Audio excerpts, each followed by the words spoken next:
Saudara, selama Ahlus Sunnah wal Jamaah menjadi mayoritas di Indonesia, nggak usah khawatir. Madhab-madhab yang lain bisa hidup dengan tenang. Jangankan madhab yang lain, orang kafir pun hidup tenang, saudara. Karena Ahlus Sunnah wal Jamaah, saudara, nggak ada diajarkan untuk mengganggu orang lain. Kalau Ahlus Sunnah tetap menjadi mayoritas di Republik ini, saudara, nggak ada Ahlus Sunnah yang mengganggu Syiah, yang mengganggu Wahabi. Syiah dari dulu udah ada di negeri kita. Wahabi dari dulu udah ada di negeri kita. Enggak, Ahlus Sunnah enggak ganggu. Selama mereka tidak mengganggu Ahlus Sunnah, ya ikhwan. Tapi hati-hati. Kalau besok bukan Ahlus Sunnah yang menjadi mayoritas di Republik ini, saudara. Kalau besok bukan Ahlus Sunnah yang menguasai negeri ini, saudara. Tidak ada yang bisa menjamin mazhab lain bisa hidup dengan tenang. Termasuk Ahlus Sunnah sekalipun, saudara. Lihat apa yang terjadi di Syria. Bagaimana kelompok-kelompok ekstrem Syiah dan kelompok-kelompok ekstrem Wahabi bertempur, saling bunuh. Dan Ahlus Sunnah wal Jamaah jadi korbannya, saudara. Almarhum wal maghfurullah Syahid Profesor Dr. Muhammad Said Ramadan Al-Buti, saudara. Siapa beliau? Ulama Asy'ari, ulama Syafi'i. Umur sudah 85 tahun, saudara. Begitu melihat bangsanya, rakyatnya, anak negerinya bertempur, sedih, dia nangis. Dia nasihati pemerintah, jangan bunuh rakyat. Dia nasihati rakyat, jangan berontak kepada pemerintah. Kedua belah pihak dinasihati, saudara. Diminta duduk bermusyawarah.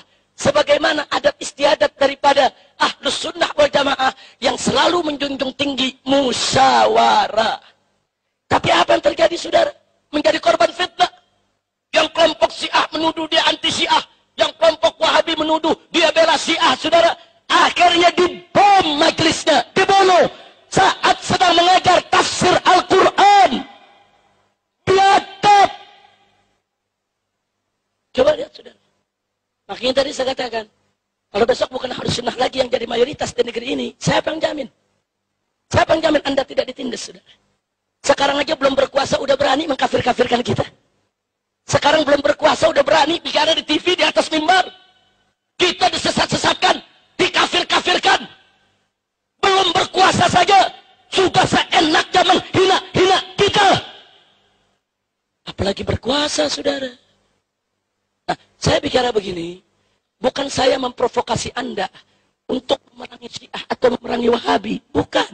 Tapi saya memotivasi Anda untuk memperkuat diri, untuk merapatkan barisan, untuk menguatkan benteng kita, Ahlus Sunnah wal Jamaah, saudara. Kalau benteng kita kuat, barisan kita kuat, mau Syiah, mau Wahabi, saudara, mau kelompok-kelompok lain, nggak bisa untuk memporak-porandakan persatuan kita. Tapi kalau besok mereka yang menjadi mayoritas, hati-hati. Lihat yang terjadi di Syria. Lihat yang terjadi di Irak, saudara. Lihat yang terjadi di Yaman saat ini, saudara. Yang jadi korban Ahlus Sunnah wal Jamaah. Ma'had-ma'had Ahlus Sunnah dibom. Rubat-rubat Ahlus Sunnah dibom. Saat ini 4.000 pelajar Ahlus Sunnah wal Jamaah yang selama ini sedang tekun belajar di Yaman. Madhab Syafi'i yang mereka pelajari, Asy'ari yang mereka pelajari. Begitu Yaman diobok-obok, diporak-poranda, bubar, pulang semua ke negerinya, saudara. Siapa yang terlibat? Yang terlibat Syiah yang ekstrem, Wahabi yang ekstrem, saudara. Ini ekstremitas, saudara, berbahaya. Mau di kalangan Syiah ke, mau di kalangan Wahabi ke, kalau sudah ekstrem, sangat-sangat membahayakan persatuan Islam. Maka itu, saudara, sekali lagi sebelum saya akhiri, kehadiran saya di sini bukan untuk memprovokasi Anda semua atau memprovokasi saudara-saudara saya dari kalangan NU atau dari kalangan seluruh Ahlus Sunnah wal Jamaah agar memusuhi Syiah, memusuhi Wahabi, membantai, membunuh mereka. Bukan itu, saudara. Tapi saya memotivasi Anda untuk memperkuat diri. Memperkuat diri. Satu informasi yang saya mau sampaikan kepada Anda, saudara. Anda tahu sejak tahun 80-an, Kedutaan Besar Arab Saudi membagi-bagikan ribuan beasiswa. kepada santri-santri Indonesia, santri-santri pesantren untuk belajar di Arab Saudi sana. Saya termasuk salah satu yang mendapatkan beasiswa. Saya belajar di King's Road University. Saya selesaikan program S1 saya di sana, saudara. Saya lihat dengan mata kepala saya. Saya dengar dengan telinga saya, saudara. Berapa banyak? Tidak kurang dari 75-80% pelajar Indonesia yang belajar di Arab Saudi, di universitas-universitas pemerintah Saudi, berubah menjadi Wahabi.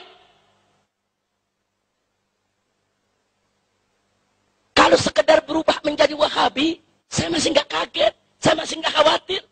Kalau Wahabi buat dirinya, tapi begitu mereka pulang, berapa banyak di antara mereka direkrut, diberikan tugas, dimodali, dikasih finansial. Untuk apa? Untuk mewahabikan Indonesia. Ya, mereka pulang. Mereka diberikan finansial. Mereka bisa membentuk organisasi, membentuk mahat-mahat, membangun masjid-masjid. Uang mereka banyak, ekonomi mereka kuat, pendanaan mereka luar biasa. Dan mereka di-backup oleh kekuatan asing, saudara. Hati-hati kita sentuh mereka. Anda sentuh mereka, saudara, pemerintah Saudi yang akan protes.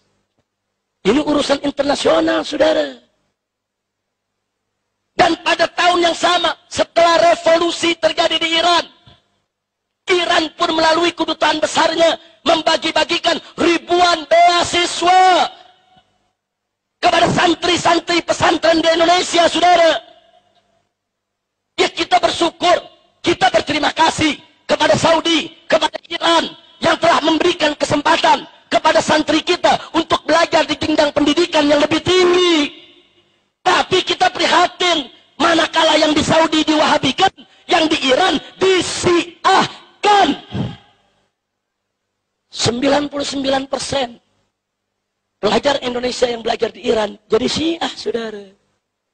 Baik, kalau Syiah buat diri mereka, saya nggak kaget. Itu hak pribadi mereka, saudara. Tapi begitu mereka pulang, mereka mendapat misi untuk mensyiahkan Indonesia. Mereka dibiayai, mereka dimodali, mereka mendapatkan pendanaan. Masya Allah. Singkat cerita, ini sudah berlangsung dari awal 80-an. Sekarang kita sudah 2015. Anak-anak kita yang belajar di sana udah banyak pulang, pada jadi doktor, saudara. Nah, sekarang pertanyaan saya, apa yang sudah kita siapkan untuk menghadapi mereka? Besok, 1001 dokter Wahabi pulang ke Indonesia. Besok, 1001 dokter Syiah pulang ke Indonesia. Dan yang lebih parahnya lagi, sebelum Saudi dan Iran bagi-bagi beasiswa, Inggris, Amerika, Eropa udah bagi-bagi beasiswa. Anak-anak kiai dibujuk-bujuk untuk belajar ke Amerika, belajar ke Harvard University, belajar ke Boston, belajar ke Cambridge, belajar ke Sorbonne, saudara. Didoktrin dengan paham-paham liberal, dengan pluralisme, sekularisme, materialisme, saudara. Segala macam pahaman-pahaman yang bukan paham Ahlus Sunnah wal Jamaah. Ya, mereka berubah menjadi liberal. Kalau anak-anak kita belajar di Amerika, belajar ilmu komputer, kita senang. Belajar ilmu geologi, kita senang. Belajar ilmu kimia, ilmu kedokteran, kita senang. Tapi yang menjadi muskilah adalah anak-anak kita belajar tafsir kepada profesor Yahudi, belajar hadis kepada profesor Nasrani. Inna lillahi wa inna ilaihi raji'un. Saudara, sekali lagi saya ulangi. Sebentar lagi 1001 dokter liberal mengepung kita. 1001 dokter Wahabi mengepung kita. 1001 dokter Syiah mengepung kita. Ingat, mereka datang sebagai cendekiawan, sebagai ilmuwan, sebagai doktor. Dan mereka begitu masuk ke Indonesia, mereka masuk ke legislatif, yudikatif, eksekutif. Mereka menjadi penasehat-penasehat menteri, penasehat-penasehat jenderal. Jadi jangan kaget. Kalau kurikulum Wahabi udah masuk ke sekolah-sekolah kita, saudara. Masuk kurikulum-kurikulum Wahabi ke pesantren-pesantren, saudara. tanpa disadari. Nah, saudara, mereka masuk ke partai, besok ada yang jadi menteri, ada yang jadi pejabat, pengambil kebijakan,